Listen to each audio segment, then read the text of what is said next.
ओम ईश्वरो गुरुरात्मेति मूर्तिभेदविभागिने व्योमवद्व्याप्तदेहाय दक्षिणामूर्तये नमः।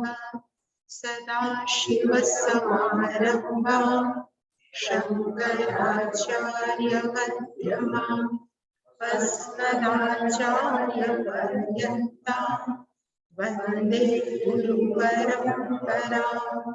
ॐ सहना भवतु सहनौ भुनक्तु सह वीर्यं करवावहै तेजस्विनावधीतमस्तु मा विद्विषावहै। ओम शांति शांति शांति।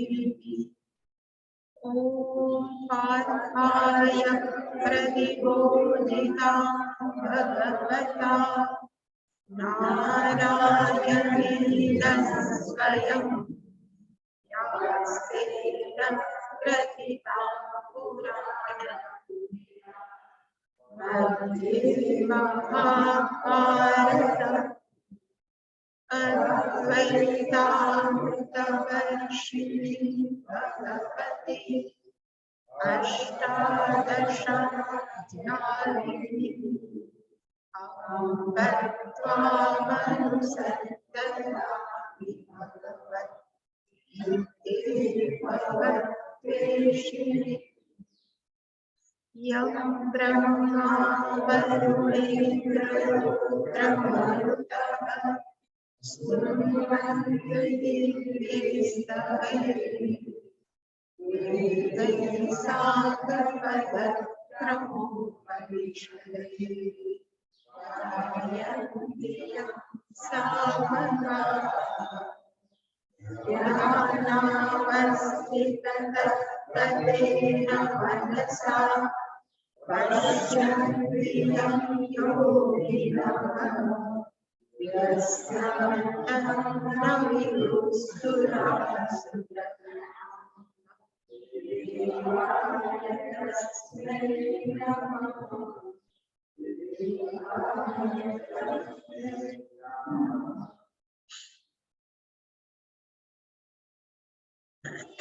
त्रिजो अध्याय 30मो श्लोक।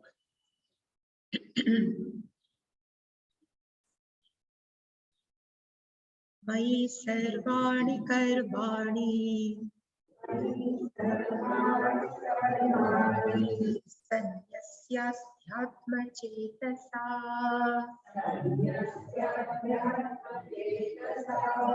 निराशीर्निर्ममो भूत्वा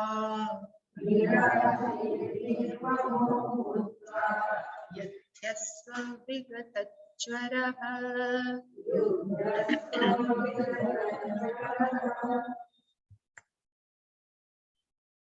बीजो अध्याय गईकाल આપણે ની અંદર કર્મણ્ય અધિકારસ્તે 46 કે 47 નો શ્લોક યોગ કર્મસુ કૌશલમ સમત્વં યોગ ઉચ્યતે।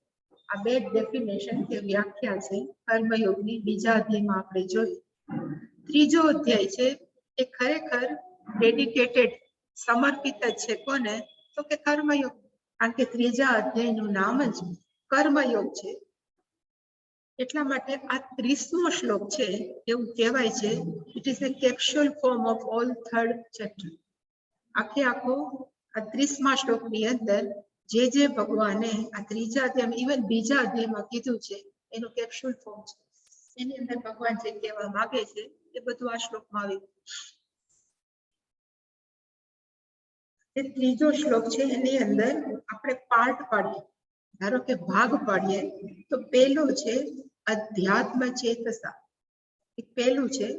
બીજું આવે મયી સર્વાણી કર્માણી સંન્યસ્ય, સેકન્ડ બીજું વાક્ય આવી શકે। ત્રીજું છે નિરાશી, ત્રીજું શબ્દ છે। પછીનો ચોથો શબ્દ છે નિર્મમઃ। પાંચમું છે વિગત જ્વરઃ અને છઠ્ઠું છે યુધ્યસ્વ. આ 6 શબ્દની અંદર ભગવાને લગભગ ત્રીજા અધ્યાય કહેવાય ને કોમ્પ્રિહેન્શન કરી અને આ શ્લોકમાં મૂક્યું છે. એમાં પહેલો શબ્દ છે અધ્યાત્મ ચેતસા. કોઈ પણ વ્યક્તિને પૂછવામાં આવે કે ખરેખર મનુષ્ય જીવનનો ગોલ શું, કે મનુષ્ય જીવનનો ધ્યેય શું, માણસોને ખબર નથી, પણ ભગવાન એટલા માટે જ આપણને જીવન આપ્યું છે કે આપણે એનાથી જીવીને આપણે મેચ્યોર થાય, આપણે પરિપક્વ થાય. શરીરથી તો ભગવાન આપણને પરિપક્વ કરે છે, શરીરથી પરિપક્વતાની જરૂર નથી, પણ ભગવાન આપણી પાસેથી શું ઈચ્છે છે તો કે માનસિક રીતે આપણે કેવા થાય તો કે પરિપક્વ. એટલે જ પૂર્વારુકમિયો બંધના મૃત્યુ મુક્ષય, એટલે જ્યારે બોલે છે કે જેવી રીતે પેલું પૂર્વારુક છે એ વેલામાંથી છોડવું ન પડે, એની મેળે છૂટી જાય. ક્યારે છૂટે તો કે પક્વ થાય ત્યારે. એવી જ રીતે હવે મારે સંસાર છોડી દેવો છે, ભગવાનની પ્રાપ્તિ કરવી છે, એના કરતા બેટર કઈ વસ્તુ છે તો કે આપણે પરિપક્વ થાય. એટલે કે મેચ્યોર કરવા માટે જ ભગવાન આપણને શું આપે છે તો કે પુનરપી જનનમ પુનરપી મરણ. એટલે કે આ પેલું જે શબ્દ છે અધ્યાત્મ ચેતસા, એનો અર્થ થાય કે આપણે, ચેતસનો અર્થ થાય બુદ્ધિ અને અધ્યાત્મનો અર્થ થાય વિવેક. એટલે કે માણસોએ શું કરવાની જરૂર છે તો કે બુદ્ધિથી વિવેક કરવાની જરૂર છે. અને આ લગભગ કર્મયોગ છે એ ગૃહસ્થો માટે. ગૃહસ્થોને ઘણી બધી એમ્બિશન્સ હોય, ઘણી બધી ઈચ્છાઓ હોય કે મહત્વકાંક્ષાઓ હોય કે પદ પ્રતિષ્ઠા સંપત્તિ તો એને કે માન ઘણું બધું હોય. એટલે શાસ્ત્ર એમ કે છે કે તમે બધું જ રાખો, તમારી પાસે જે જોતું હોય યુ કેન હેવ ઇટ, પણ એમાં તમારે પસંદગી આ પદ પ્રતિષ્ઠા હોદ્દો છે એ બે રીતે જ પ્રાપ્ત કરી શકાય, એક ધર્મમય જીવનથી અને બીજું અધર્મમય જીવન. પણ જો વિવેક શક્તિ હશે તો માણસ છે એ સુખ પસંદ કરશે કે શું કરશે તો કે ધર્મમય. એટલે કે અધ્યાત્મ ચેતસાનો અર્થ છે કે તમે કોઈ પણ કર્મ પસંદ કરો, ભલે સારામાં સારું મોટું. આપણે ઘણા એમ કે અમારે કોઈ પ્રાઇમ મિનિસ્ટર થવું છે કે કોઈ કે અમારે મોટી પ્રતિષ્ઠા માન જોઈએ છે, છતાં પણ તમે બધુંય કરો, પણ કેવી રીતે તો કે ધર્મમય જીવનથી. એટલે કે અધ્યાત્મ ચેતસાનો અર્થ થાય માણસના જીવનની અંદર વિવેક હોવો જોઈએ. પણ કેવો વિવેક તો કે શું ધર્મ છે શું અધર્મ છે. ધર્મમય જીવન જીવીને પણ માણસ છે એ ધારે પામી શકે છે, તો શા માટે મારે અધર્મમય જીવન જીવીને ખોટું પ્રાપ્ત કરવું. એટલે કે પહેલો શબ્દ અધ્યાત્મ ચેતસા ઇઝ ઇક્વલ ટુ વિવેક ની બુદ્ધિ. જે બુદ્ધિમય અંદર વિવેક છે અને ધર્મ અધર્મ ખાસ આત્મા અનાત્માની. કારણ કે અહીંયા વાત કેની થઈ છે તો કે માત્ર ગૃહસ્થોની કે કર્મયોગી. એકવાર માણસે નક્કી કર્યું કે મારે જીવનની અંદર પદ પ્રતિષ્ઠા પ્રાપ્ત કરવી છે પણ ધર્મમય જીવનથી, તો એના માટે મારે સહારો કોનો જોશે. તો સવારે પણ મેં કીધું હતું, અત્યારે પણ એ જ રિપીટ કરું છું કે માણસના જીવનની અંદર કંઈક અવલંબન જોશે. You can not bypass the ઈશ્વર. એક વાક્ય છે પૂજ્ય સ્વામીજીનું, ક્યારે પણ આપણે ભગવાનને બાયપાસ કરી અને હું બ્રહ્મ છું એવું બોલવું છે, બોલી શકાય, એને કહેવાય લિપ સર્વિસ છે, પણ ઇન્ટરનલાઇઝ ન થાય. એટલે કે હંમેશા પ્રત્યેક માણસના જીવનની અંદર ઈશ્વરનું એક ઉમદા વિશિષ્ટ સ્થાન હોવું જોઈએ. એટલે કે જ્યારે અધ્યાત્મ ચેતસા વિવેકી બુદ્ધિએ નક્કી કર્યું કે મારે ધર્મમય જીવન જીવવું છે અને મારે પદ પ્રતિષ્ઠા બધું જ પ્રાપ્ત કરવું છે, તો એના માટે કર્મ તો કરવું જ પડે. એટલે કર્મ તો માણસ કરવાનો જ છે. એટલે ભગવાને કીધું કે તારે જે કર્મ કરવા હોય એ બધા કર, પણ તું કર્મ છે એ કેવી રીતે કર. એટલે બીજું વાક્ય જે મેં કીધું, સર્વાણી કર્માણી મયી સંન્યસ્ય. તારે બધા જ કર્મ કર, પણ તું કર કેવી રીતે તો કે સર્વાણી કર્માણી નો અર્થ થાય બધા જ કર્મ, મયી નો અર્થ થાય મને, મારી અંદર, સંન્યસ્ય સંન્યસ્ય નો અર્થ થાય અર્પણ કર્યું. એટલે કે ખરેખર આ જોવા જાય તો કર્મયોગની પહેલી ડેફિનેશન થાય, પહેલી વ્યાખ્યા થાય કર્મ કરવું તો કેવી રીતે કરવું.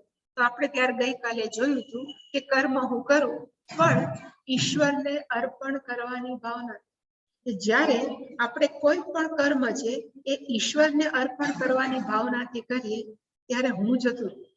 આપણે એમ કરીએ હું કરું છું પણ નોટ ફોર માય સેલ્ફ, મારા માટે નહીં પણ કોના માટે કરું છું? તો કે ભગવાન માટે કે ઈશ્વર માટે. એવું જયારે વિચારીએ ને ત્યારે શાસ્ત્રની ભાષામાં કહેવાય કે આપણે આપણું કરતાપણાનો ત્યાગ કરીએ. કરતાપણાનો અર્થ થાય હું આ કરું છું, હું આ કરું છું, પણ હું હજી કરું છું પણ ફોર હું? તો કે ઈશ્વર માટે. પછી ભલે જે મળે આપણે વાપરીએ પણ ભાવના કઈ છે? તો કે ઈશ્વર માટે. એટલે કે મયી સંન્યસ્ય સર્વાણી કર્માણી નો અર્થ થાય બધા જ કર્મ છે તું મને અર્પણ કરી. પછી મારી જવાબદારી છે કે તને કેમ મળો.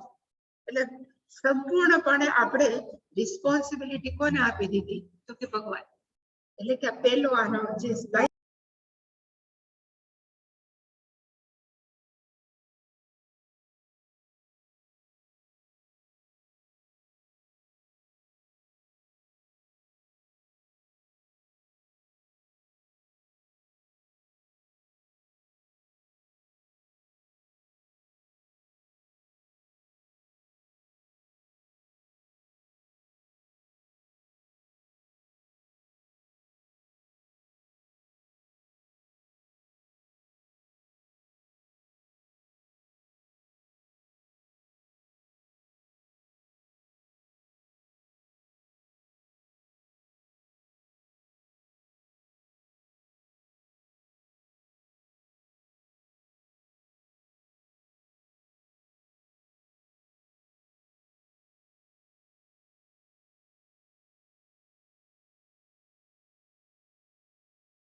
સપોઝ બહેનોએ બહુ સારું રાંધ્યું, હવે ઘરમાં ખાવા વાળા કોઈ એપ્રિશિએટ ના કરે તો આપણને એટલી જ તો કર્મફળની આશા આવે ને કે આટલું સરસ રાંધ્યું છે તો મારી પણ ન કરે આપણે પછી કહેવાય બહેનો તરત ખીજાય કે આટલા સવારથી જામી પડ્યા છીએ, 12 વાગે તમે જમો છો ને એમ જેમ ખાઈ લ્યો છો તો કંઈક તો કેવું છે. એનો કે પ્રત્યેક કર્મની અને નાની મોટી વસ્તુની અંદર આપણે હંમેશા અપેક્ષા રાખીએ છીએ, આશા રાખીએ છીએ કે મેં આ કર્યું છે, મને આટલું મળવું જ જોઈએ. એ ન મળે એટલે આપણે પછી કેવા થાય? તો કે ગુસ્સે થાય કે ડિસ્ટર્બ થાય. એના કરતા ભગવાને કીધું નિરાશી, યુ ડુ યોર ડ્યુટી. જે જવાબદારી છે એ કરો, પણ પછી મેં આ જવાબદાર કર્મ કર્યું છે તો મને આ જ પ્રાપ્ત થાય એવું કઈ કરવાની જરૂર નથી. એનો અર્થ થાય નિરાશી. એનો અર્થ થાય કર્મ ફળ છે હું સ્વીકારીશ, પણ કેવી બુદ્ધિથી? તો સે પ્રસાદ બુદ્ધિ. પેલું છે મયી સર્વાણી કર્માણી છે એ ઈશ્વર અર્પણ્યા કર્મ કરું. નિરાશી નો અર્થ થાય સમત્વ બુદ્ધિયા અથવા પ્રસાદ બુદ્ધિયા સર્વ કર્મ ફલ સ્વીકારમ કરો. હું શું કરીશ? તો બધા કર્મનો સ્વીકાર. એટલે કે આખું પૂરું થઈ ગયું કર્મયોગનો પાઠ. પછીનો શબ્દ તોય ભગવાને લખ્યો નિર્મમઃ. મમનો અર્થ થાય મારું. શરૂઆતમાં અમે એકવાર ગિરનારની પરિક્રમા કરવા ગયા હતા ને તો ઘણા બધા માણસો ત્યાં તો દેશી હોય ને આજુબાજુ ગામડાના, એને કીધું કે ગીતા કે મહાભારત સમજવું હોય ને તો 2 વાક્યમાં 1 વાક્યમાં સમજે. એટલે મેં કીધું કેમ? તો કે ભગવાને એમ કીધું કે મમ મમ, મારું મારું કરે ને એને ભગવાન મારે, અને જે એમ કે તારું છે એને ભગવાન તારે. એટલે કે આપણે મારું મારું ન કરવું, સામાન્ય ગામડાની ફિલોસોફી, પણ એની અંદર ઘણું કે એટલે કે નિર્મમનો અર્થ થાય મારું નથી.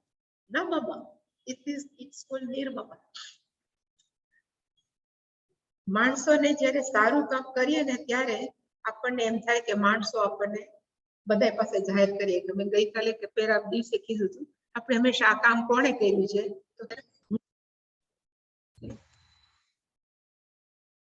એનું શું છે? તો કે કઈક અહંકાર આવી જાય, મેં કર્યું છે. એના કરતા ભગવાન કે આખું જગત મારું છે, હું આખું જગત બની ગયો. જે કર્મ કરે છે એની શક્તિ પણ મેં તને આપી, જ્ઞાનેન્દ્રિયો કર્મેન્દ્રિયો એ બધું પણ મયા દત્તમ છે.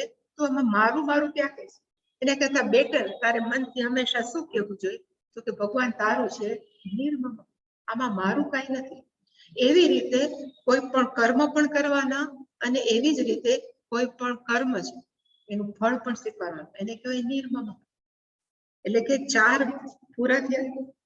પછીનું 5મું છે વિગત જ્વર. જ્વર નો અર્થ થાય તાવ, આપણે ગુજરાતીમાં કે જ્વર આવ્યો છે, ને વિગત નો અર્થ થાય જતું રહ્યો છે. વિગત જ્વર યસ્માત સહ વિગત જ્વર. હવે અર્જુન જ્યારે કુરુક્ષેત્રની ભૂમિ ઉપર ઉભો હતો ત્યારે એને તાવ તો નહોતો, એ થોડો માનતો હતો. તાવ હોય તો એ ક્યારે કુરુક્ષેત્રમાં ઉભો, છતાં ભગવાને વિગત જ્વર શું કામ લે? કારણ કે 2 પ્રકારના જ્વર હોય, એક બાહ્ય જ્વર હોય અને એક આંતરિક જ્વર. અને મોટા ભાગના માણસો છે એ અંદરના જ્વરથી જ પીડાય છે.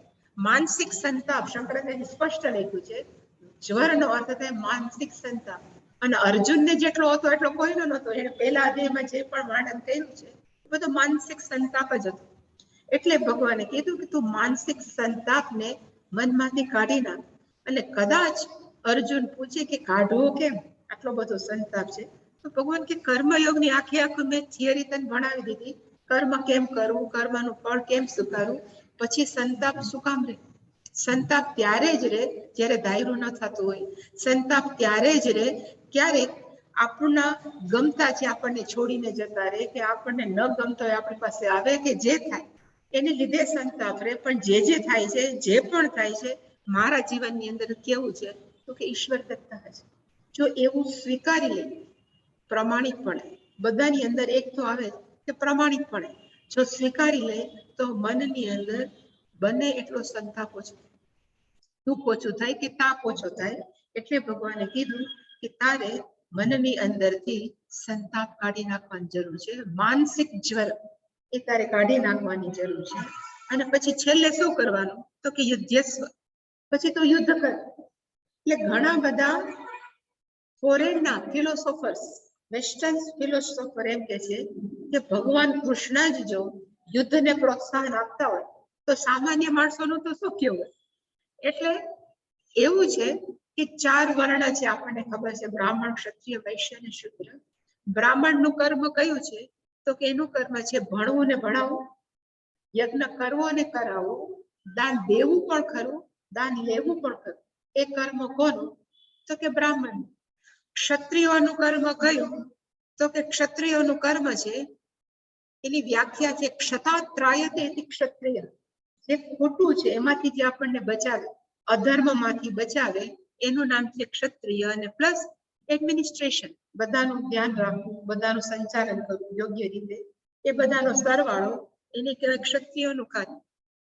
વૈશ્યનું કયું તો કે આર્થિક બેલેન્સ, આખા કહેવાય ને જે પણ પછી દેશ હોય કે કોઈ પણ સિટી હોય એમાં રાખો, એનું કામ છે. અને પરિચર્યા એ કોનું કામ છે તો કે શૂદ્ર. હવે અર્જુન છે એ તો ક્ષત્રિય હતો, તો ક્ષત્રિય હોય તો ભગવાન તો એને એમ ન કીધું ભણવા બેસી જા, કે ભગવાન એને તો ભણવા જ જવું હતું.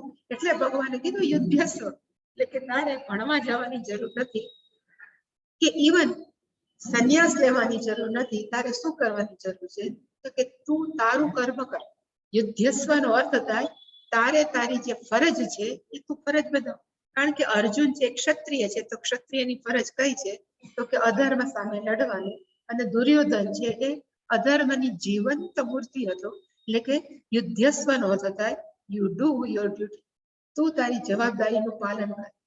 આ જો 5 કે 6 મુદ્દા છે એ આપણે આપણા જીવનની અંદર સપોઝ ઉતારી શકીએ તો આખો કર્મયોગ છે એનો નિચોડ. એટલે માણસો એમ ઘણી વાર કે ને કે કડવી ગોળી ને બહુ હોય ને એટલે કેપ્સ્યુલ આપે, કેપ્સ્યુલની અંદર ભરી દે, પછી કે આ તમે લેશો તમને સારું થઈ જશે.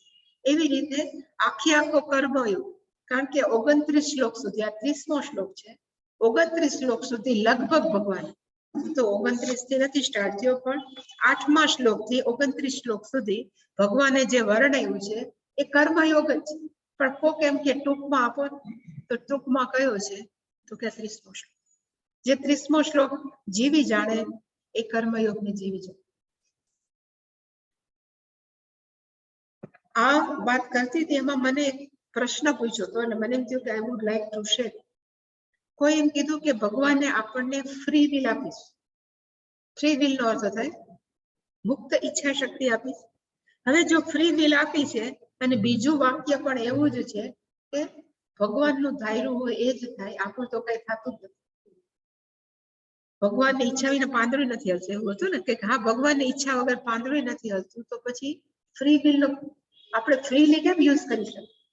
તો પછી ભગવાને આપણને આપવાની જરૂર જ શું હતી? અને માણસો એમ કે છે કે આપણે આપણું ભાગ્ય લખાવીને જો આવ્યા હોય તો એમાં ફ્રી વિલ ની જરૂર છે? જેના જે કર્મ છે ભોગવવાના જ છે. તો પછી આનો જવાબ શું? એવું છે શાસ્ત્ર એમ કે છે કે 3 પ્રકારના પ્રારબ્ધ કર્મ છે બધાના જીવન. પ્રારબ્ધ કર્મ છે પણ we can divide in 3 categories. એને 3 ભાગની અંદર આપણે વેચી શકીએ. પ્રારબ્ધનો અર્થ થાય ખરેખર આરબ્ધ, જે ચાલુ થઈ ગયા છે, ઓલરેડી બિગન, ચાલુ થઈ ગયા છે, એને કહેવાય આરબ્ધ. અને કર્મનો અર્થ શું થાય તો કે પાપ. કર્મનો અર્થ ક્રિયા નથી થતી. આપણે સંચિત કર્મ કહીએ કે પ્રારબ્ધ કર્મ કહીએ કે કર્મનો અર્થ કોઈ પણ એક્શન કે ક્રિયા નથી, ટેકનિકલ વર્ડ છે. એ કર્મનો અર્થ થાય પાપ પુણ્ય. આપણે એમ કહીએ કે ઇન્ટરેસ્ટ છે, એક શબ્દ છે ને ઇન્ટરેસ્ટ ઇંગ્લિશમાં. ઇન્ટરેસ્ટનો અર્થ શું થાય? આઈ એમ વેરી ઇન્ટરેસ્ટેડ. આપણે કે એનો અર્થ શું થાય? બહુ રસ છે. હવે બેંકમાં જઈને એમ કે આઈ એમ વેરી ઇન્ટરેસ્ટેડ, તો ઇન્ટરેસ્ટનો અર્થ શું થાય? શું કે જુદો છે. કારણ કે એ ઇન્ટરેસ્ટ શબ્દ શું છે તો કે ટેકનિકલ છે. ત્યાં રસ ન થાય, એનું વ્યાજ થાય કે જે થતું એ થાય, પણ એ ઇન્ટરેસ્ટ. એવી જ રીતે કર્મ છે, એનો સામાન્ય અર્થ છે કર્મ કરવું. પણ જ્યારે પ્રારબ્ધ સાથે જોડાય, પ્રારબ્ધ કર્મ કે આગામી કર્મ કે ઇવન સંચિત કર્મ, ત્યારે એનો અર્થ થાય પાપ પુણ્ય. એટલે જ્યારે એમ કે પ્રારબ્ધ કર્મનો અર્થ થાય પાપ પુણ્ય, જે આપણને અનુભવવાના હતા આ જીવનની અંદર, એ આપણે જૈનમાં પેલું રોયા પ્રારબ્ધ, ત્યાંથી એનું શું થઈ ગયું તો એની શરૂઆત થઈ ગઈ. અને જ્યારે આંખ મીચશું એટલે ભગવાન જ્યારે આપણને ઉઠાવી લેશે ત્યાં સુધી છે એ પ્રારબ્ધ કર્મ છે, એ આપણે શું કરવાના છે તો કે આપણે ભોગવવાના છે. ભોગવવો શબ્દ બહુ ખરાબ છે, એના કરતા અનુભવવાના છે. આપણે ભોગવવાનું કે જ્યારે તમારે આવું જ ભોગવવું પડે, એના કરતા બેટર કેવું છે તો કે અનુભવવા પડે. હવે એમાં આપણે કોઈ પરિવર્તન કરી શકીએ? આપણા પ્રારબ્ધ કર્મ છે એમાં કોઈ પરિવર્તન કરી શકીએ? મોટા ભાગના માણસો એમ કે છે નથી શકતું. કે શાસ્ત્ર એમ કે છે કે 3 પ્રકારના પ્રારબ્ધ કર્મ છે. પહેલું પ્રારબ્ધ કર્મને કહેવાય મંદ પ્રારબ્ધ કર્મ. પછી બીજું પ્રારબ્ધ કર્મ છે એને કહેવાય મધ્યમ પ્રારબ્ધ કર્મ. અને છેલ્લું છે એને કહેવાય પ્રબળ પ્રારબ્ધ કર્મ. મંદ પ્રારબ્ધ કર્મની અંદર શું આવે તો કે નાની મોટી મુશ્કેલીઓ. પ્રારબ્ધ કર્મની અંદર બંને આવે, સુખ ને દુઃખ. પણ સુખમાં આપણે એમ ક્યારેક રોદડા નહીં રોઈએ કે મારા જીવનમાં આટલું સુખ સુખ. માણસની તકલીફ ક્યાં છે તો જ્યારે દુઃખ ભોગવવાનું.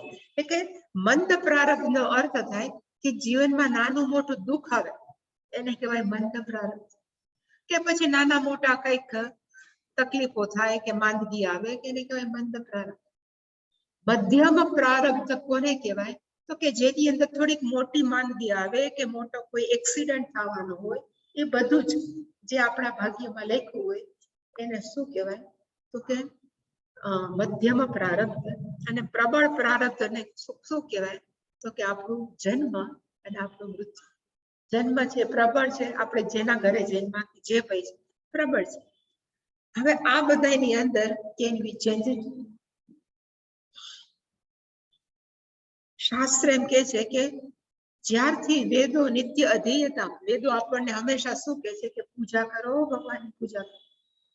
ગઈકાલે મેં કીધું હતું, સવારે પણ કીધું હતું, જેટલું આપણે ભગવાન માટે કાંઈ પણ કરશું, પછી પૂજા હોય, જપ હોય, કર્મ હોય, કોઈ પણ ભગવાન માટે ઇવન દાન કરીએ, એ બધાથી ઉત્પન્ન શું થાય? પુણ્ય ઉત્પન્ન થાય. જેટલા પુણ્ય ઉત્પન્ન થાય તો મંદ પ્રારબ્ધની અંદર આપણા જે પાપ કર્મ છે, જે આપણે ભોગવવાના છે, એની સાથે એ શું કરે તો કે બેલેન્સ કરે, કે એને સારા ટેકનિકલ ભાષામાં કઈ ન્યુટ્રલાઇઝ કરે. એટલે કે પાપ કર્મ છે એ ઓછા થાય. અને જો પાપ કર્મ ઓછા થાય તો પુણ્યનો વધારો થાય. તો આપણને જેટલું દુઃખ ભોગવવાનું કે અનુભવવાનું હતું એના કરતા એ શું થાય તો કે ઓછું થાય. હું નથી કીધી, શાસ્ત્રમાં લખ્યું છે.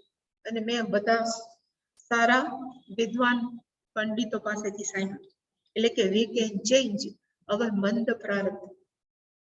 પછી વચલું કયું આવ્યું? તો કે મધ્યમ પ્રારબ્ધ, અને એની અંદર મોટા એક્સિડન્ટ છે કે થવાના, પછી ફ્રેક્ચર થાય કે આ માણસો કે ઘણા બધા થાય, 6 મહિનાનો ખાટલો, એ બધા આપણે મધ્યમ પ્રારબ્ધમાં. એ બદલી શકાય? માણસો મોટે ભાગે ના જ પાડે છે, પણ એ પણ બદલી શકે. અને કેવી રીતે બદલાય? એવું કે છે ને, એ હકીકત છે, જે ઘરની અંદર રુદ્રમ થતું, જે વ્યક્તિ પોતે રુદ્રમ કરતી હોય, રુદ્રી આપણે અહીંયા રુદ્રી કહે છે, પણ રુદ્રમ થતું હોય, એ વ્યક્તિને ક્યારે પણ એક્સિડન્ટ નથી થતું, અંતરિયાળ મોત નથી થતું. એક્સિડન્ટ કરતા પણ અંતરિયાળ મોત. અંતરિયાળ મોત કોને કહેવાય? તો કે આપણા હેલિકોપ્ટર ક્રેશ થયું ને, એને અંતરિયાળ મોત કહેવાય.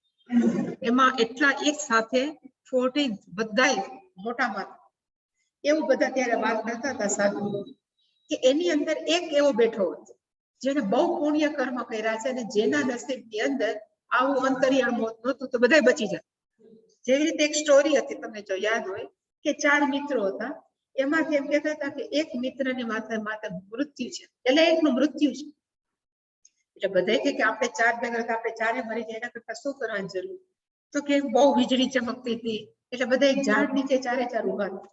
એટલે બધા કે સામે જે પહાડ છે ને, એને જેને અડિયાળ, એને બધા એમ કીધું હતું ત્યાં અડે ને એનું મૃત્યુ થાય. એટલે એક વ્યક્તિ બીતો ગયો એને અડવા, એડો કઈ ન થયું, બચી ગયો. વીજળી થાકી રહી, પણ એના પર વીજળી ન પડી, એટલે પાછો આવતો. એને કીધું મારા નસીબમાં મૃત્યુ નથી. એટલે પછી બીજો ગયો, બીજો પાછો ને અડી પાછો આવ્યો, તો એને કીધું મારા નસીબમાં મૃત્યુ નથી. ત્રીજો ગયો, એને ન થયું. એટલે બધાએ કીધું કે હવે તું જ છો. છેલ્લાને કે તારા ઉપર જ છે ને, તું જ મરવાનો છે. એટલે ચોથો બિચારો બીતો ત્યાં અડવા ગયો, તો ઝાડ નીચે વીજળી પડીને 3 મરી ગઈ, કારણ કે એ હતો તો ઓલા 3 જીવતા હતા. એવી રીતે અહીંયા પણ કેવું છે કે ધારો કે ઇવન જ્યાં પણ એમ કે મોટા એક્સિડન્ટ થતો, એની અંદર 2-3 વ્યક્તિ જો એવી હોય જેને ખરેખર પુણ્ય કર્મ કર્યા હોય, તો આખા બધાને બચાવ્યું. કારણ કે એ તો કલેક્ટિવ છે ને, બચાવી શકે. એનો અર્થ કે આપણે આપણું મધ્યમ પ્રારબ્ધ પણ બદલાવી શકીએ, માત્ર એની માટે એક મજબૂત મન જોઈએ. વિલ પાવર ઇંગ્લિશમાં જે કહે છે, મજબૂત કે વિલ પાવર જોઈએ. હવે છેલ્લું કયું આવ્યું? પ્રબળ પ્રારબ્ધ બદલાવી શકીએ.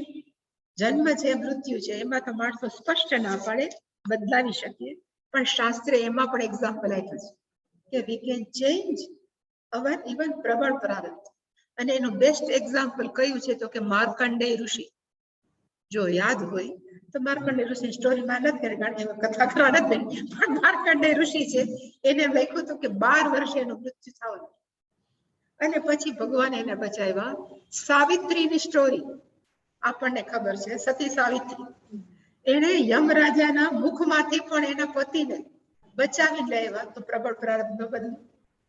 માણસો જયારે એમ કે ના ના ન બદલાય, એનો કે આપણે મનથી ભાગ્યા છે, વી કેન ડુ ઇટ. અને જે આપણા મનમાં વિચારીએ એને કહેવાય ફ્રી વિલ. જે આપણે વિચારીએ કે આપણું ધૈર્ય છે, તો ભગવાન આપણને ફ્રી વિલ આપવાની શું જરૂર?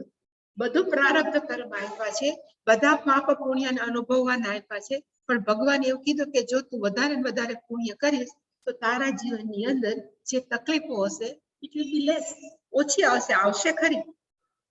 આપણે ઘણી વાર કહીએ ને શૂળ છે, એનાથી શૂળનું દુઃખ છે, સોયથી જાય સમથિંગ. એવી જ રીતે આપણને મોટો એક્સિડન્ટ થવાનો હોય તો કંઈક નાનું થઈ જાય કે ગમે થાય, પણ એ થાય. એટલે કે આપણે આપણું પ્રારબ્ધ છે એ બદલીશું.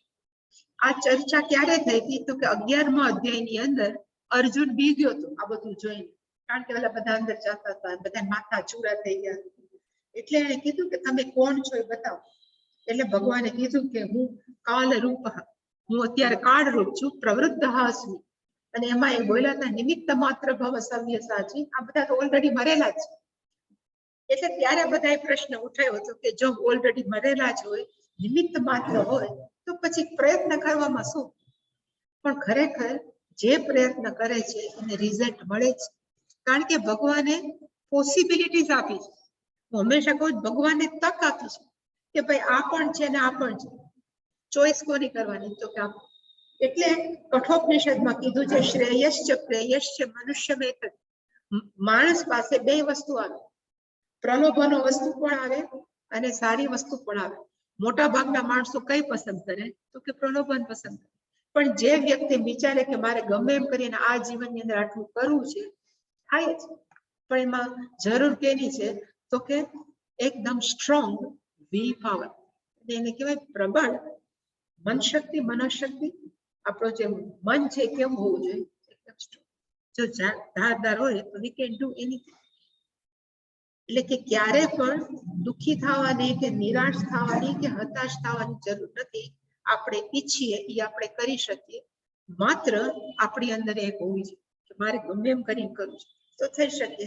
જો હવે પ્રબળ પ્રારબ્ધ સાવિત્રી ને માર્કંડે જેવા, ઇવન શંકરાચાર્યજીની પણ જો આપણે લાઈફ લઈએ તો એનું આયુષ્ય 16 વર્ષ, એને ઈચ્છા નથી, એને તો 16 વર્ષે જવું હોય કે 25 વર્ષે, એને કઈ પડી નથી, છતાં પણ એનું આયુષ્ય લંબાવી દીધું વેદ વ્યાસાચાર્ય કે આ હજી સારા કામ કરશે. એનો કે મૃત્યુ પણ તારીખ બદલી શકે છે. કોના હાથમાં છે તો કે આપણા હાથમાં છે. આપણા પોતાના અભિગમ, આપણો પોતાનો એટીટ્યુડ, આપણી પોતાનો દ્રઢ નિશ્ચય, એ બધું જ ધાર્યું એ કરી શકે. અને ધારો કે અધ્યાત્મ ચેતસાથી માણસ જે વિચારે કે મારે આવી જ લાઈફસ્ટાઈલ જીવવી છે, તો એ વ્યક્તિનું મન છે એ પરિપક્વ થયા વગર રહે જ, પરિપક્વ થઈ જ જાય. એટલે કે 30મો શ્લોક છે એ આખા કર્મ યોગનું 3જા અધ્યાયનો શું છે તો કે નિચોડ છે. આ 3જા અધ્યાયનો એક શ્લોક અને 3જા અધ્યાયનો છેલ્લા શ્લોક, જે માણસો રોજબરોજના માણસો માટે કેવા છે તો કે અત્યંત જરૂરી.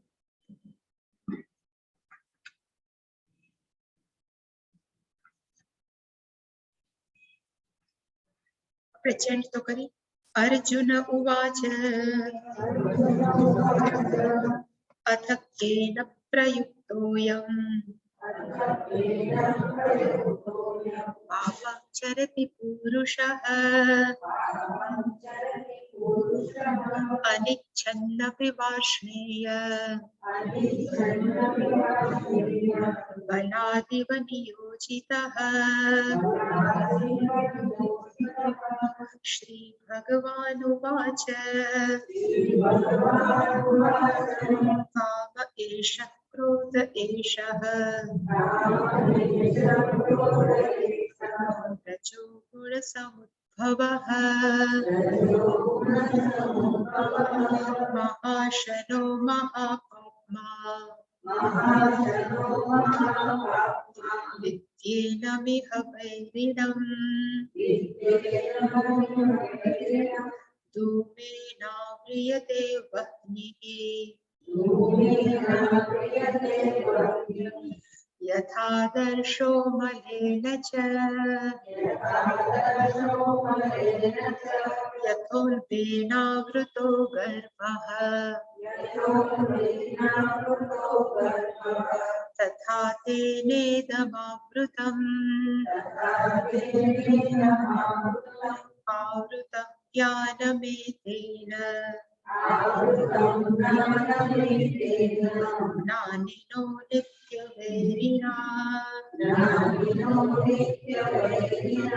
કામરૂપેણ કૌન્તેય દુષ્પુરેણાનલેન ચ ઇન્દ્રિયાણિ મનોબુદ્ધિઃ અસ્યાધિષ્ઠાનमुच्यते એતૈર્વિમોહયत्येषः જ્ઞાનમાવૃત્ય દેહિનम् તસ્માत् ત્વમિન્દ્રિયાણાદૌ નિયમ્ય ભરતર્ષભ માनं પ્રજહિહ્યેનम् જ્ઞાનવિજ્ઞાનનાશનम् ઇન્દ્રિયાણિ પરાણ્યાહુઃ ઇન્દ્રિયેભ્યઃ પરમ મનઃ મનસસ્તુ પરા બુદ્ધિઃ યો બુદ્ધે પરતસ્તુ સઃ એવં બુદ્ધેઃ પરમ બુદ્ધ્વા સંસ્તભ્યાત્માનમાત્મના જહિ શત્રુ મહાબાહો કામરૂપં દુરાસરમ. આ છેલ્લા શ્લોક છે એ કર્મયોગનો નથી, પણ આપણા રોજના જીવનની અંદર આ ટોપિક છે કે આ જે ડિસ્કશન છે એ બહુ અગત્યની છે. ને અર્જુને એક સરસ પ્રશ્ન ભગવાન કૃષ્ણને પૂછ્યો કે માણસોને ખોટું નથી કરવું છતાં પણ એનાથી ખોટું થઈ જાય છે, એ શું કામ થાય છે? કારણ કે દુર્યોધને જાહેર કર્યું હતું કે જાનામી પ્રવૃત્તિ ન ચ જાનામી ધર્મં ન ચ મે પ્રવૃત્તિ જાનામી અધર્મં ન ચ મે નિવૃત્તિ. મને બધી ખબર છે કે સાચું શું ધર્મ શું, પણ ખબર નહીં શું કામ મારાથી ખોટું થઈ જાય. એવી રીતે કોઈ માણસને ક્યારે પણ ખરાબ થવું નથી, કોઈ પણ વ્યક્તિને ક્યારે ક્રિમિનલ થવું નથી હોતું, કે કોઈને ક્યારે ચોર થવું નથી હોતું, છતાં પણ માણસ શું કામ હોવું જોઈએ? એટલે કીધું અથક કે એને પ્રયુક્ત હોય. આજે અર્જુને પ્રશ્ન પૂછ્યો કે અયમ પુરુષ, આ જે બિચારો માણસ છે એ કોના દ્વારા પ્રયુક્ત થાય છે, કોણ એને ધકેલે છે? પ્રયુક્ત પાપમ ચરતી, ખોટું કરી નાખે છે. પાપમ ચરતી, એ ખોટું કરી નાખે છે.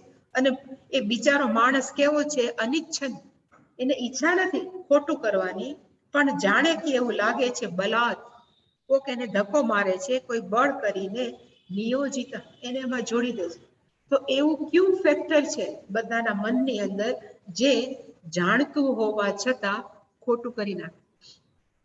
આપણને બધાને ખબર છે કે ખોટું ન બોલવું, પણ તોય ખોટું બોલી નાખે. ક્યારેક સમય આવે ને એમ થાય કરી નાખે. આપણને બધાને ખબર છે કે ક્યારે બ્રાઇબ નો લેવાય, લાંચ નો લેવાય, બધાને ખબર છે. પણ જયારે એવો પ્રસંગ આવે ને એમ થાય કે આમાંથી નહીં થાય તો લઈ, ખબર છે કે નથી કરવી, છતાં શું કામ થાય છે? એનો જે જવાબ છે ભગવાને છે એનો જવાબ પણ આપ્યો. પછી એ જવાબની અંદર એ જે કારણથી થાય છે એ ક્યાં રહે છે એનું ઘર પણ બતાવ્યું. અને ઘર બતાવ્યા પછી ભગવાને એમ પણ કીધું આમાંથી ટેમ્પરરી કેમ છૂટાય અને આમાંથી પરમેનન્ટલી પણ કેમ છૂટાય. એ ચારે ચાર જવાબ ભગવાને બહુ સરસ રીતે આપ્યા છે. અને આપણા જીવનની અંદર આ આપણને ઉપયોગી છે. આપણને ખબર છે કે ગુસ્સે ન થાય પણ ધમકાવી નાખે, પછી અફસોસ થાય અરે ક્યાં ખોટું થઈ ગયું, ક્યાં એનો અર્થ કે આપણથી somebody is pressurized, આપણને કોઈક અંદરથી ધક્કો મારે છે, તો એ કઈ વસ્તુ છે? એનો જવાબ ભગવાને આપ્યો. કોણ છે? એટલે ભગવાને કીધું એષઃ કામઃ એષઃ ક્રોધઃ. કામ શબ્દ છે, કામનો અર્થ છે ઈચ્છા. સવારે પાછી એક કાલે ખબર ને ડિસ્કશન છે, ઈચ્છા છે એ ખરાબ નથી, કોઈ પણ ઈચ્છા છે ખરાબ નથી. ઇવન ભગવાને 7મા અધ્યાયમાં આવશે ધર્મ અવિરુદ્ધ કામોસ્મિ ભરતર્ષભ. ધર્મથી જે અવિરુદ્ધ છે એ કામ હું પોતે જ. એટલે કે ઈચ્છા કરવી એ ખરાબ નથી, પણ ઈચ્છા ખોટી રીતે કરવી. અને મેં એક સવારે સમજાવ્યું હતું કે બે પ્રકારની ઈચ્છાઓ હોય. ઇંગ્લિશમાં એને કહેવાય બાઇન્ડિંગ ડિઝાયર અને એકને કહેવાય non binding desire. Binding desire નો અર્થ થાય જે ઈચ્છા કરવાથી આપણને અંદર તકલીફ થતી હોય અને જે ઈચ્છા કરવાથી બીજાને તો વધારે તકલીફ થતી હોય, એ બધી જ ઈચ્છાઓ છે કેવી છે તો કે બાઇન્ડિંગ. પણ જે ઈચ્છા કરવાથી આપણને પણ અંદરથી પ્રસન્નતા પ્રાપ્ત થાય અને જે ઈચ્છા કરવાથી બીજાને પણ સારું થાય, એ બધી જ ઈચ્છાઓ છે. અમારા સ્વામીજી કહે you have a galore of desires. અસંખ્યની ઈચ્છાઓ રાખો એમાં કઈ પ્રોબ્લેમ નથી. પણ અહીંયા જે કામ છે એ કયો છે તો કે માણસે ઈચ્છા કરી. એવું છે ને હું હંમેશા કહું કે એક ફેમિલી છે, ફેમિલીના માતા પિતા હોય, એના દીકરા હોય, પૌત્ર હોય, એવી રીતે આ કામ ક્રોધ ને બધાને ફેમિલી છે. એ ફેમિલીમાં ખરેખર શું છે તો કે રાગ અને દ્વેષ. રાગ દ્વેષ છે ને ફાધર મધર છે, પેરેન્ટ છે. હવે રાગનો અર્થ શું થાય તો કે આસક્તિ. એટલે જે વ્યક્તિને જેની ઉપર આસક્તિ હોય એમાં ઈચ્છા તો મનમાં એમ જ રહે કે આ વ્યક્તિ ગમે છે, કે આ વસ્તુ ગમે છે, એ મારી પાસે જ રહેવી છે. જે મને ગમે છે મારા મનમાં એ એવું જ થવું જોઈએ, એવું ન થાય એટલે પછી શું થાય તો ગુસ્સો આવે. એટલે કે રાગના દીકરાનું નામ કામ છે, કામના દીકરાનું નામ શું છે તો કે ક્રોધ છે. એટલે એક જ ફેમિલીમાંથી છે. એટલે આમાં ઇન્ટરેસ્ટિંગ છે, એટલે જેને સંસ્કૃત આવડતું હોય ને, એષઃ કામઃ એષઃ ક્રોધ એવું શંકરાચાર્ય એટલે ભગવાને લખ્યું છે. તો એ દ્વિવચન થાય, દ્વિવચન થાય એટલે કહેવાય ને રામઃ રામો રામો એટલે આવડતું છે બધે, તો દ્વિવચન થાય. તો ભગવાને અહીંયા રજોગુણ સમુદ્ભવઃ ન લખવું જોઈએ, ભગવાને એવું લખવું જોઈએ રજોગુણ સમુદ્ભવઃ. બે છે ને એટલા માટે, પણ ભગવાને નથી લખ્યું. એટલે કોકને એમ થાય કે નહીં આવડતું વેદ વ્યાસ ને ગ્રામર એવું હશે એટલે લખ્યું હશે, પણ એવું નથી. કારણ કે એકનું બીજું સ્વરૂપ છે. આપણે કામ કહીએ કે ક્રોધ કહીએ, એ ક્રોધ ક્યારે આવે તો કે ઈચ્છા પરિપૂર્તિ ન થાય. એટલે જયારે લખ્યું છે કામઃ એષઃ ક્રોધઃ એષઃ, એનો અર્થ કે આપણા મનમાં રહેલી ઈચ્છાઓ છે અને ઈચ્છાઓની જયારે પરિપૂર્તિ ન થાય ત્યારે જ માણસ છે શું કરે છે તો પ્રેશરાઇઝ કરવા વાળું તત્વ કયું છે. એટલે હું સવારે કહેતી હતી કે ઈચ્છા રાખવી ખરાબ નથી, પણ ઈચ્છા સપોઝ શંકરાચાર્યજીએ રાખી તો જ આટલા ભાષ્યમ લેખા, નહીતર શું કામ માથાકૂટ કરે. એને પોતાનું 16 વર્ષ 8 થી 16 વર્ષની અંદર આ પ્રસ્થાનત્રય ઉપર ભાષ્યમ લેખા, પછી દોડાદોડી કરીને આખા 4 વખત કહેવાય પદયાત્રા કરીને આટલું કર્યું. તો એને એમ ન થાય પગ વાળીનું બેઠો રહો શાંતિ, ઈચ્છા જ કરી તો જ દોડ્યા. એની પાછળ તેનો ઈચ્છા કેવી હતી તો કે માણસના કલ્યાણ માટે હતી. તો ઈચ્છા કરી ખરાબ નથી. ભગવાન કૃષ્ણે અર્જુનને ભણાવ્યું, ગીતા આટલું બધું બોલ્યા તો ભગવાનની ઈચ્છા તો હશે ને આનામાં કઈક જાય, એટલા માટે એને આટલું કષ્ટ લીધું. તો ભગવાને ઈચ્છા કરી ખરાબ છે નથી. એટલે કે કોઈ પણ ઈચ્છા છે એ ખરાબ નથી.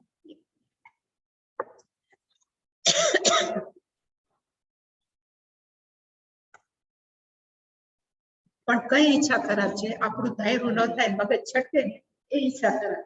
એટલે ભગવાન લીધું કે એષઃ કામઃ એષઃ ક્રોધ. આ બે જ કલ્પ્રિટ છે, બે નથી.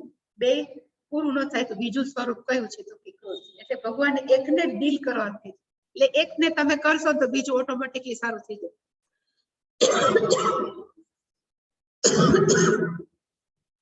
સપોઝ આપણે આપણી ઈચ્છાને હેન્ડલ કરી લઈએ તો ક્રોધ આવવાનો જ નથી. એટલે ક્રોધને હેન્ડલ કરવાની જરૂર નથી, એક એને હેન્ડલ કરો તો બીજું છે ઓટોમેટિકલી હેન્ડલ થઈ જાય. એટલે ભગવાને આમાં આપણી ઈચ્છાઓને કેવી રીતે હેન્ડલ કરી અને ઈચ્છાઓ છે એ શું શું કરી શકે એનું વર્ણન કર્યું, અને પછી how can we handle it.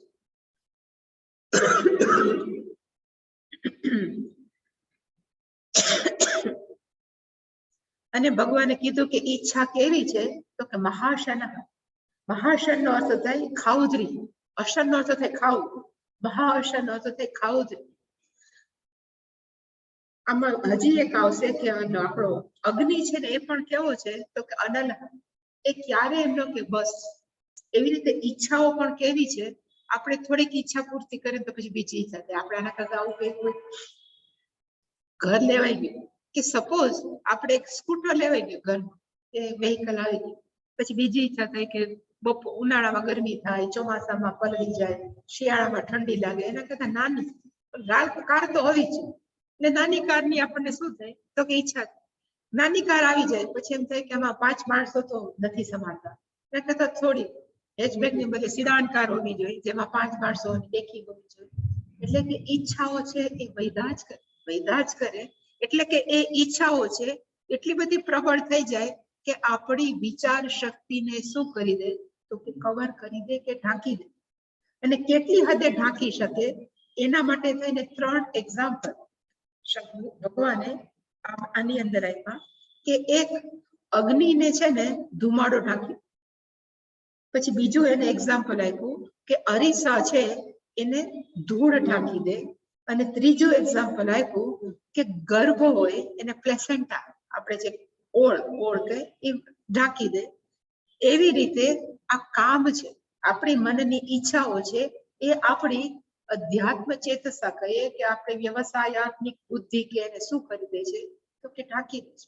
અને આ 3 એક્ઝામ્પલ શું કામ આપ્યા, બીજા એક શું કામ ન આપ્યા? તો એનું કારણ એક છે કે જે યજ્ઞ કરાવતો એને ખબર હોય કે ધુમાડો અગ્નિને ઢાંકી દે ને તો એની પાસે ટેકનિક કોઈ આમ આમ કરે ને તરત ધુમાડો જતો રહે. આપણને આવડતું ને એ લોકો પાસે હોય 5 મિનિટની અંદર પાછો આપણને અગ્નિ દેખાવા માંડે. જ્યારે અરીસાની અંદર ધૂળ હોય, લાંબા ગાળાથી ચોટી ગઈ આમ આમ કરવાથી ન જાય, કપડું લેવું પડે, પેલા કોરાથી ધોઈ પછી ભીનાથી લઈને સાફ કરવું પડે, એટલે it will take little bit time, વધારે સમય જોઈ. અને છેલ્લું છે બાળકનું ઉદાહરણ આપ્યું કે ઓળથી વીંટળાયેલું હોય તો એને તો બહાર નીકળવાને એની પ્લેસેન્ટામાંથી કાઢવા માટે મિનિમમ 9 મંથ જોઈએ, માણસનું હોય છે. એટલે કે એને તો આપણે તરત ને હાલો કાઢી નાખીએ એવું નથી. એવી રીતે માણસ ઘણી વાર એમ ઈચ્છે કે મારે મારા મનમાંથી આ કામ છે એ કાઢી નાખવું છે. તો કોક વ્યક્તિ છે એ ધુમાડાની જેમ કાઢી શકે, કોક છે એ આદર્શ એટલે કે અરીસાની અંદર ધૂળ હોય એવી રીતે કાઢી શકે, અને કોકને લાંબો સમય લાગે. જેવી રીતે પેલાને બહાર નીકળતા બાળકને 9 મહિના લાગે. જેવું જેનું મન. એટલે કીધું કે આ છે તેને તો આવૃતમ, એટલે કીધું કે એવી જ રીતે જ્ઞાની છે. અહીંયા જ્ઞાનીનો અર્થ બધા આત્મજ્ઞાની નહીં, પણ અહીંયા જ્ઞાનીનો અર્થ થાય કે જે લોકો આત્મજ્ઞાન માટે વરેલા છે કે ડેડિકેટેડ છે, અથવા એવી વ્યક્તિઓ કે જે હંમેશા પોતાનું ધ્યેય સારું બોલ રહે છે, એવા જ્ઞાની છે. એને આ કામ શું કરી દે છે કે ઢાંકી દે છે. પછી એ જ્ઞાનીનું મન કેવું છે એના ઉપર આધાર. કોક છે ધુમાડાના અગ્નિની જેમ ઢાંકે, કોક છે અરીસાની જેમ ઢાંકે, અથવા કોક બાળકની ગર્ભની જેમ. અને પાછું એને કીધું કે આ કામ છે એ કેવું છે, તો કે દુષ્પૂરેણ અનલેન છે. આ કામ છે એ કેવું છે, તો કે અનલ જેવું. એક શબ્દ છે સંસ્કૃતની અંદર અલમ. અલમનો અર્થ થાય બસ. બહુ ખાતા હોય ને પછી બ્રાહ્મણ અલમ અલમ, બહુ લાડવા ખાધા, બહુ નથી ખાવા, એટલે કે અલમ. પણ જે એમ કે નથી અલમ નથી, મારે હજી જોઈ છે ને કહેવાય ન અલમ, ન અલમ ઇઝ અનલમ. એ કે જે ક્યારેય બસ ન થાય. અગ્નિ એવું તત્વ છે એને તમે જેટલું ઘી આપો ને એ એટલું વધતો જાય. એ ક્યારે એમ હવે ઘી નહીં નાખતા હો, હું બસ થઈ ગઈ, એમ જ કે હજી આપો હજી આપો. એટલે અગ્નિનું એક નામ કયું છે, તો કે અનલહ. એ ક્યારે પણ એમ ન કે મને નહીં આપો. એવી રીતે ઈચ્છાઓ પણ કેવી છે, તો કે અનલ છે, અગ્નિ જેવી છે. જેટલી તમે પરિપૂર્તિ કરશો ડિમાન્ડ વધતી જ જશે, ડિમાન્ડ વધતી જ જશે. તો એને કરવાનું શું? કારણ કે પછી ઈચ્છા પૂરી કરીએ ધાર્યું ન થાય એટલે વળી પાછું એનું બધું ચક્કર ચાલુ થાય, ક્રોધ અને માટે બધું. તો એને કેવી રીતે એને કાબુમાં લેવી કે કેવી રીતે હેન્ડલ કરવી, એને હેન્ડલ કરવા કરતા પહેલા એને કીધું કે ક્યાં રહે છે આ કામ જે આપણને પરાણે ધકેલે છે, એ રહે છે ક્યાં. ઇન્ટરેસ્ટિંગ છે કે ઇવન કર્ણ હતો ને એને બધી ખબર હતી કે દુર્યોધન કેવો હતો. એ તો ગમે એમ તો કુંતીજીનો દીકરો હતો એને ખબર તો હોય, છતાં પણ એ શું કામ એને મદદ કરતો. એ નામ તો એમ જ આપતો હતો કે ભાઈ હું પહેલેથી મને બધું સન્માન આપ્યું છે, છતાં પણ એને મનમાંથી એવું હતું. એવું કે છે કે મહાભારતના બધા જ પાત્રો પર પીએચડી કરવું હોય ને તો પીએચડી થયા હોય, કારણ કે બધાની મેન્ટાલિટી થિંકિંગ પ્રોસેસ જુદી છે. એમાં કર્ણને પહેલેથી શું હતું, તો કે કર્ણને પહેલેથી એવું હતું કે પોતાની જાતને એ સૂત પુત્ર તરીકે એક્સેપ્ટ નતો કરતો. કે મને કોક રાધે કે અધિરથને રાધાનો દીકરો કે એનાથી સહન નહોતું થતું, કારણ કે એનામાં જે ગુણો હતા, જે કેપેસિટી હતી, એમાંથી એને થતું કે હું કંઈક બીજોના દીકરો છું. અને ઓલા સ્પષ્ટતા કરી દીધી હતી કે અમે પાલક માતા પિતા છીએ, અમે સાચા નથી. એટલે અંદરથી હતું જ. પછી એમાંથી પેલી આપણા દ્રૌપદીજીએ પાછું અપમાન કર્યું, એટલે એનો ક્રોધ છે એ વધારે ભગવું. અને એનો લાભ લઈને દુર્યોધને એને રાજા બનાવી દીધો, અંગ દેશનો રાજા બનાવ્યો. છતાં એનું ઈ કામ, એની ઈચ્છા એ ન ગઈ કે હું કોણ છું, મારે ગમે એમ કરીને જાણવું છું. એટલે પછી એ કામને, ઈચ્છાને કવર કરવા માટે કે એને દબાવવા માટે અને પોતાનું નામ મહાન થવા માટે એને દાન ચાલુ કર્યું. દાનવીર હતો જ, એની ના નહીં, સારામાં સારો દાનવીર હતો, પણ એ દાન પાછળનું એનું રીઝન કયું હતું? જે બધા પીએચડી કરતા હોય કે સ્વામીજીઓ કહેતા હોય કે એને ખરેખર આ જે સ્વીકારાતું નહોતું કે હું સુત પુત્ર છું ને મારું જે બધા અપમાન કર્યું છે એ બધું ઢંકાઈ જાય, એ કવર થઈ જાય, એટલા માટે દાન કર્યા જ કરતો. અને એને ખબર હતી કે દુર્યોધને જે કર્યું છે, ઇવન પંચોલા રહીમાં જુગટુ રેમાં એ પણ ખોટું છે, અને ઇવન ત્યાં મોકલા એ ખોટું છે. હવે જયારે પાછો માગો આવ્યા તો કે લોહીની પેલા જેટલી નહીં આપવું, જે બધું છે એ ખોટું છે, છતાં એને સપોર્ટ શું કામ કર્યું?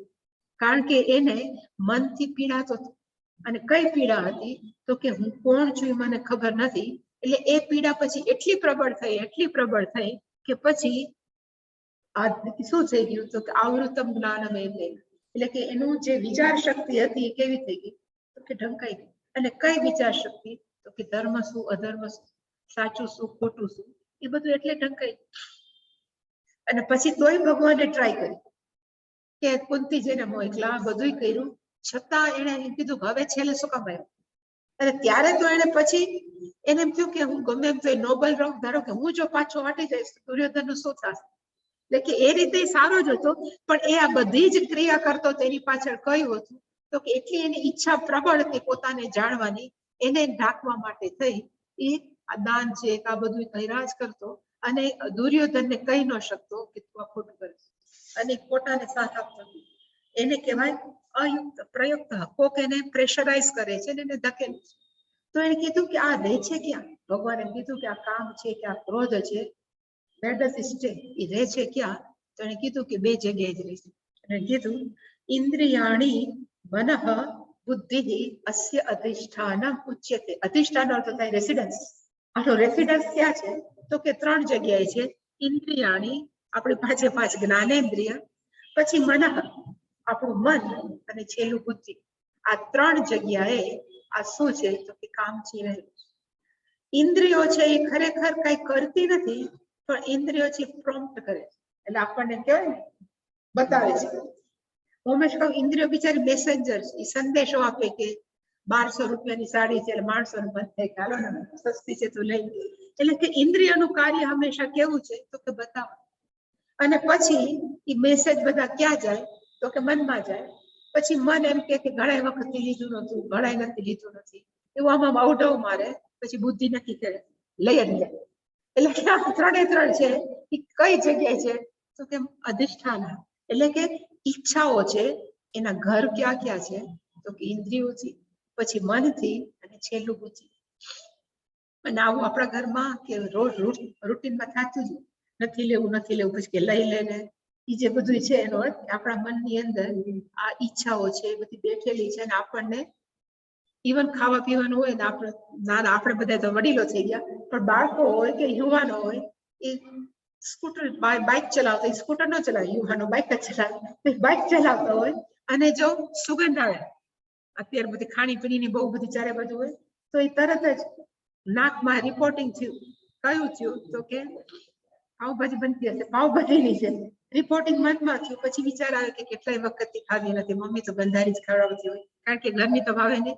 એટલે પછી બહાર ગઈ, પછી કે આજે તો ઊભું જ લઈને ખાઈ જ લે. એને કહેવાય કે આ ત્રણે ત્રણ ઘર છે. ઇન્દ્રિય છે, મન છે, અને બુદ્ધિ છે. અસ્ય કામસ્ય અધિષ્ઠાનમ ઉચ્યતે. આ કામના શું છે? તો કે ઘર છે. એને કાઢવા કેમ? ભાડે રહેવા, ભાડે નથી ગયા, એમને ઘૂસી ગયા છે, તો એને કાઢવા કેમ? એટલે ભગવાને કીધું કે તારે શું કરવાની જરૂર છે? આ પેલું છે ને, અત્યારનો શ્લોક એ ટેમ્પરરી રિલીફ છે, કે આપણે ટેમ્પરરી આપણે મનમાંથી આવી બળવત્તર જે ઈચ્છાઓ થઈ છે એને કાઢવી કેમ? એને ભગવાને કીધું કે તસ્માત નો થાય આવું હોવાને કારણે, સેવું કેવું હોવાને કારણે કે ત્રણેય ઈચ્છાઓ છે, ઇન્દ્રિય, મન અને બુદ્ધિની અંદર ઘર કરી ગઈ છે. એવું હોવાને કારણે સૌથી પહેલું શું કરવાની જરૂર છે? આદૌ, ઇન ધ બિગિનિંગ, શરૂઆતની અંદર ઇન્દ્રિયાણી આપણી જે પાંચ ઇન્દ્રિયો છે એને શું કરવાની જરૂર છે? તો કે નિયમ્ય. એને આપણે નિયમ્ય, એને સારું ડિરેક્શન આપવાનું. નિયમ્ય એટલે કઈ કે તરત દબાવી દેવાની જરૂર નહીં, પણ શુડ ગીવ પ્રોપર ડિરેક્શન. અમે હવે તો આશ્રમમાં રહીએ છીએ, આજુબાજુ ખેતર છે, બધા વાવે એટલે ભેગું પછી આજુબાજુ બધા ઉગે ને, એને નિંદામણ કરવું કહેવાય. નિંદામણ કરવા, નેદવું નેદવું એ લોકો ભાષા, કેમ આપણે નિંદામણ કહીએ. એ નિંદામણ ન કરે તો પાક છે એ સારો ન થાય, કારણ કે પેલું જ વધી છે. એવી રીતે આ બધી ઈચ્છાઓ છે ને, એને એમ કહેવાય કે કેવી છે, નિંદામણ છે. આપણે કોઈ પણ એક સારી ઈચ્છા, એક કહેવાય ને એક સારો નિર્ણય લીધો. કેવો નિર્ણય લીધો કે સપોઝ 7:15 અહીંયા ક્લાસ છે આપણો, સવારે સત્સંગ છે, કેનો તો કે સાધન પંચમ. બુદ્ધિએ નિર્ણય લીધો, મને નિર્ણય લીધો કે આપણે 7:15 થઈ ગયો, હવે તો 7 નથી 7:15 ઠંડી બહુ છે, આપણે જવું છે. 6 વાગ્યાનો એલાર્મ, 5 વાગે ઉઠાય નથી, બહુ ઠંડી છે, 6 વાગ્યાનો મૂક્યા. એટલે કે આપણે નિર્ણય લીધો, પ્રબળ નિર્ણય લીધો, કેનો તો કે ગમે એમ કરી અને ક્લાસમાં આવું છું. પછી 6 વાગ્યાનો એલાર્મ વાગ્યો એટલે તરત મને એમ કીધું કે આજે તો 11.2 હતું, કારણ કે છાપામાં છે વાંચ્યું હતું, મેં વાંચ્યું કે આપણે આજનું ટેમ્પરેચર કેટલું હતું કે 11.2, 11.2 સેલ્સિયસ ભાવનગરનું ટેમ્પરેચર હતું કાલે. તો આજે કેટલું હશે, આનાથી વધારે ઠંડી લાગે. એટલે પછી મન છે એમ કે જવા દે ને, એટલે કે એ ઈચ્છા નથી ઉઠવું, એ ઈચ્છા કેની કરી તો કે મનમાં ચાલુ છે કે નથી ઉઠવું. ઇન્દ્રએ મેસેજ આપ્યો કે એલાર્મ વાગ્યો, ઓલી બિચાર મેસેજ આપ્યો ઇન્દ્રએ, એલાર્મ વાગ્યો એટલે મને વિચાર કર્યો કે બહુ ઠંડી છે, આજે તો વધારે મને લાગે 11 થઈ ગઈ હશે, જો ને કેટલું બે ગોદડા ઉઠ્યા છે. પછી એવું થોડુંક અવઢવ મારે એટલે પછી મેં કે જવા દો ને, આજે ઉઠવું નથી. એ નિર્ણય કોણ લે તો કે હવે એને છે એ શું કરવાની જરૂર છે તો કે આદો પહેલેથી એ જેવું એક નક્કી કરે, મન બોલવા માંડે ત્યારે બહુ ઠંડી છે, એવું જરાક અવઢવ મારે ત્યારે જ કહેવાનું કે ચૂપ થઈ જાય, આપણે ઉઠવું જ છે. તો એને કહેવાય આદો. શરૂઆતની અંદર જ ઇન્દ્રિયાણી એને શું કરાય તો કે એને ડિરેક્શન દેવાય. નિયમ એનો અર્થ એને નિયમમાં રાખે. આપણે એના ગુલામ થવાની જરૂર નથી, એ આપણી કહેવાય ને આપણે એના માસ્ટર થવાની જરૂર છે, એના ગુલામ થવાની. પણ મોટા ભાગના આપણે બધા કેવા છે એ કેમ કરીએ, ઇન્દ્રિયો કેમ કરીએ, મન કેમ કરીએ, અને પછી બુદ્ધિ એના પ્રમાણે નિર્ણય. એટલે કીધું કે આદો શરૂઆતની અંદર, અને એની સારી ભાષામાં, વેદાંતની ભાષામાં શું કહેવાય, દમઃ. આપણે કે દમઃ દમઃ જે બોલીએ છીએ એ દમઃ અહીંયા આ રીતે એને વ્યક્ત કર્યો કે ઇન્દ્રિયોને આપણે વ્યવસ્થિત રાખીએ એનું નામ છે દમઃ. મનને આપણે આપણા કંટ્રોલમાં રાખીએ એનું નામ છે શમઃ. એટલે આ જે પેલું છે તસ્માત ઇન્દ્રિયાણી, પછી આદૌ. આદવની અંદર we can put etc etc, એમાં મન પણ આવે અને બુદ્ધિ પણ આવે. એને શું કરવાની જરૂર છે તો કે શરૂઆતની અંદર એવું કે છે કે ધારો કે કોઈ પણ વસ્તુ ઉગતી હોય ને આપણે ન ઉગવા દેવી હોય તો ત્યારે જ કાઢી નાખીએ તો પછી વધારે ઉગે નહીં. એવી રીતે એક બીજ જન્મ ખોટું કોઈ પણ, તો એની શરૂઆતમાં જ જો આપણે કાપી નાખીએ તો એ મોટું ન થાય. આપણે તો પછી એને પોષીએ, આટલી ઠંડી છે એટલી ઠંડી, એને કહેવાય કે આપણે એને શું કર્યું તો સપોર્ટ આપ્યો. સપોર્ટ ન અપાય, એક વિચાર આવ્યો કે આપણી પાસે ઇનફ કપડાં છે, ઇનફ ગરમ પાણી આવે છે, બધું ઇનફ છે, તો પછી આળસ શું કામ કરવું. જો આપણે એને કહી શકીએ તો આપણે કહેવાય નિયમ. આપણે એને શું કર્યું તો કે નિયમ. પણ ટેમ્પરરીલી આપણે આપણા જીવનની અંદર શમઃ અને દમઃ તો હોવા જ. ક્ષમાનો અર્થ થાય, કારણ કે સાચા કીધે તો વાર 2 મિનિટ વધારે, કે સપોઝ શમઃનો અર્થ થાય મનને આપણે કાબુમાં રાખીએ, અને દમઃનો અર્થ થાય ઇન્દ્રિયોને રાખીએ. એ કાબુમાં ન હોય તો આપણે ભણશું કેમ. એટલે કે આ શમઃ અને દમઃ કેવું છે કે ટેમ્પરરી.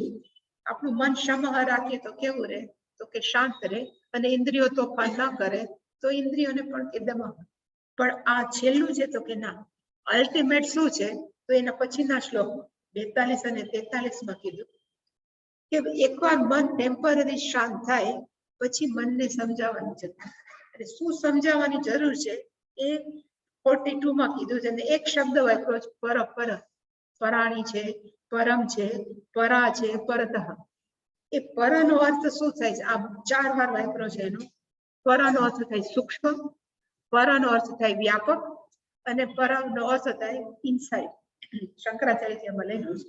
એટલે કે આપણે મનને સમજાવીએ કે વિષયો કરતા વધારે શું સૂક્ષ્મ છે. વિષયો એટલે બહારના થયા કોઈ પણ, એના કરતા વધારે સૂક્ષ્મ કયું ઇન્દ્રિયો છે. કારણ કે ઇન્દ્રિયોને જોવું હોય તો વિષયો જોઈ શકાય, ઇન્દ્રિયોને આંખ બંધ કરે તો વિષયો નથી. એટલે કે બેયની કમ્પેરિઝનમાં વિષયો છે સ્થૂળ છે, ઇન્દ્રિયો કેવી છે તો કે સૂક્ષ્મ છે. વિષયો છે, આ ફૂલ છે તો ગુલાબનું ફૂલ નથી, પણ ઇન્દ્રિયો છે, આંખ છે, તો એક સાથે કેટલું બધું જોઈ શકે. એટલે ઇન્દ્રિયોની કેપેસિટી વધારે વ્યાપક છે. અને વિષયો છે, બહાર છે, ઇન્દ્રિયો કેવી છે તો કે પ્રત્યક્ષ નો અર્થ થાય અંદર. એટલે કે બહારના વિષયો કરતા ઇન્દ્રિયો કેવી છે તો કે સૂક્ષ્મ છે, વ્યાપક છે અને પ્રત્યક્ષ છે, અંતરતમ છે. પછી આપણે પાછા મનને પૂછીએ કે ઇન્દ્રિયોથી પણ વધારે કોઈ સૂક્ષ્મ છે ખરું? એટલે એનો જવાબ શું આપે તો કે ઇન્દ્રિયથી સૂક્ષ્મ છે મન છે. જો મનની પાછળ ઇન્દ્રિયો એટલે ઇન્દ્રિયોની પાછળ મન નહીં હોય તો ઇન્દ્રિયો ગમે એ કરે કાંઈ નથી થવાનું. એટલે કે વધારે સૂક્ષ્મ છે, કારણ કે 5 જ્ઞાનેન્દ્રિયો છે, એનો અમુક ફિલ્ડ છે, એટલું જોવાનું, સાંભળવાનું. એની જ્યારે મનની અંદર તો 5 પોતાના કહેવાય ને ડેટા નાખે છે. એનો અર્થ મન વધારે વ્યાપક છે, મન વધારે સૂક્ષ્મ છે અને મન વધારે ઇન્દ્રિયો કરતા કેવું છે તો કે આખો જે અભિવ્યક્ત થાય છે 5 જ્ઞાનેન્દ્રિયો, મન ક્યારે આપણે કાઢીને જોયું નથી. એટલે કે મન વધારે કેવું છે તો કે પ્રત્યક્ષ, વધારે અંતરતમ છે. તો મનથી વધારે અંતરતમ કયું તો કે એનાથી વધારે બુદ્ધિ છે. અને બુદ્ધિ શું કામ અંતરતમ છે? કારણ કે મન તો ઓરડામાં જ રહે, લેવું કે ન લેવું, ઉઠવું કે ન. ડિસિઝન કોણ લે? ડિસિઝન પાવર કોની પાસે છે તો કે બુદ્ધિ પાસે. એટલે કે મન કરતા પણ બુદ્ધિ છે વધારે સૂક્ષ્મ છે. બુદ્ધિથી વધારે સૂક્ષ્મ છે શું છે? એટલે કે વધારે સૂક્ષ્મ છે, વધારે વ્યાપક છે અને વધારે અંતરતમ છે. તો બુદ્ધિથી વધારે કોઈ પર છે, વધારે સૂક્ષ્મ છે. એટલે લેખું બુદ્ધેહે પરતસ્તુ સહ. સહ પરમાત્મા, એ પરમાત્મા છે એ બુદ્ધિ કરતા પણ વધારે સૂક્ષ્મ છે, વધારે વ્યાપક છે અને આપણી અંદર સૌથી પ્રત્યેક, આપણું અંતરતમ, આપણે ઈશ્વરથી જુદા નથી. તો પછી આપણે કોને મહત્વ આપવું જોઈએ? આપણે ભેગું છે કે બહારના વિષયો? એટલે છેલ્લા, કારણ કે ટાઈમ નથી એટલે, પણ છેલ્લામાં 43મા શ્લોકમાં ભગવાને કીધું એવમ બુદ્ધિ, આવી રીતે તને સમજાઈ જાય કે સૌથી સૂક્ષ્મ ઇવન બુદ્ધિથી પણ પરમાત્મા છે, તો તારે કરવાની શું જરૂર છે તો કે બુદ્ધે હે, ઉપયોગ તો પાછો બુદ્ધિનો જ કરવાનો છે. તો કે બુદ્ધિથી આત્મના આત્માનમ સંસ્તભ્ય, બુદ્ધિ વડે પોતાની જાતથી પરમ આત્માનમ, જે પરમાત્મા છે, સંસ્તભ્યનો અર્થ થાય ત્યાં તારું મનને સ્થિર કર. બહાર દોડાતું ને સંસ્તભ્ય, એની અંદર જો સ્થિર થઈ જશે તો મન બહાર નહીં દોડે, ઇન્દ્રિયો બહાર નહીં દોડે. કારણ કે હંમેશા એક બિગ પિક્ચર કોકને આપવું છે. છોકરાઓ છે એમ કે મારી ચોકલેટ લેવી છે, ઉધામાં કરતા હોય તો આપણે કે 2 દિવસ પછી તને મોટી કેડબરી આપશું, તો છોકરાઓનું છે તરત ધ્યાન પૂરું થઈ જશે, આના કરતા બધાને મોટી મળશે. એવી રીતે માણસ એમ માને છે કે બહારના વિષયોમાં બહુ સુખ છે, પણ એને આપણે કહીએ આપણા મનને કે બુદ્ધિને કે આના કરતા વધારે સુખ કઈ જગ્યાએ છે તો કે પરમાત્મામાં છે. એવું આપણે સમજાવ્યા જ કરે. આ તો બધું એક શ્લોકમાં લખ્યું, પણ એક વિલ ટેક ટાઈમ આ બધું. પણ જો આપણે આપણા મનને સમજાવી શકીએ તો બુદ્ધિ છે ક્યાં સ્થિર થાય તો કે સંસ્તભ્ય આત્માના આત્મા, એ પરમાત્માની અંદર જો સ્થિર થાય તો પછી બહારની સૂક્ષ્મ ઝીણી વસ્તુઓને ડિમાન્ડ ન કરે. ઝીણી ડિમાન્ડ ત્યારે જ હોય જ્યારે આપણે વિરાટને ન જાણતા. નદીઓ છે ત્યાં સુધી દોડાદોડી કરે જ્યાં સુધી સમુદ્રને ના મળે. એવી રીતે મન છે એ બહાર બધે ફાંફા ત્યાં સુધી મારે અને એમ માને કે બહાર સુખ છે, જ્યાં સુધી એને ખબર નથી સુખ તો અંદર જ. એટલે એક વખત ખબર પડી જાય સુખ છે એ પરમાત્માના હશે, એટલે પછી ત્યાં શું થઈ જશે તો કે સ્થિર થઈ જશે. પછી કામ છે એ પરેશાન નહીં, કારણ કે એને એક વસ્તુ મળી ગઈ તો કે સ્થિર થવા માટે આત્મા. અને ઈચ્છા એને થાય કે હવે કોને પ્રાપ્ત કરવા છે તો ઈશ્વર. બિગ પિક્ચર આપી દીધું આપણે, ઈચ્છાઓને મોટું પિક્ચર આપી દીધું અને કહ્યું તો કે બહાર દોડાદોડી કરતો નહીં, એના કરતા અંદર છે બહુ મહાન વસ્તુ છે એની ઈચ્છા રાખ. ઈચ્છા તો રાખવી પણ કોની ઈચ્છા તો કે પરમાત્માને. એટલે કે ઇટ વિલ બી ડાયવર્ટ. એટલે ક્યારેક કોઈને કાબુમાં કરવાની જરૂર નથી, પણ ખરેખર એને શું કરવાની જરૂર છે તો એને વાળવાની જરૂર. જો એવી રીતે મન વળી જશે તો પછી બહાર નહીં દોડે. એટલે માણસોને એમ થાય કે આ સાધુ સંતો છે બધા પક્કે જેવા કરતા હોય કે મન નહીં થતું. એને મન એટલે નથી થતું કે એના કરતા બિગર પિક્ચર દેખાડું.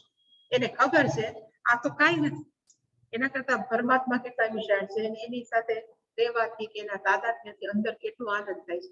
એકવાર જાણી જાય પછી બહારના સૂક્ષ્મ આનંદની અંદર કોક અમને પૂછતું હતું પિક્ચર જોવાનું મન નથી થતું, એમ કોક અમને પૂછતું હતું. મેં તો પિક્ચર જોવાથી મજા જ આવે છે ને? તો કે બહુ મજા આવે. મેં તો એનાથી વધારે મજા આવે અંદર, તો પછી પિક્ચર જોવાની શું જરૂર? એટલે કે બીગે પિક્ચર બતાવી દે એટલે પછી નાનું નાનું જે મજા આવે છે એમાં માણસ નહીં દોડે. એટલે ભગવાને કીધું કે મનને શું કરવાની જરૂર છે? You give show am the bigger picture, કે અંદર છે એ વધારે સુખનો સમુદ્ર છે, બહાર દોડવાની જરૂર નથી. પણ કેવું આવશે તો અંદર આવશે. પૂર્ણમદઃ પૂર્ણમિદં પૂર્ણાત પૂર્ણમુદચ્યતે પૂર્ણસ્ય પૂર્ણમાદાય પૂર્ણમેવાવશિષ્યતે. ઓમ શાંતિ શાંતિ શાંતિ. હરિ ઓમ શ્રી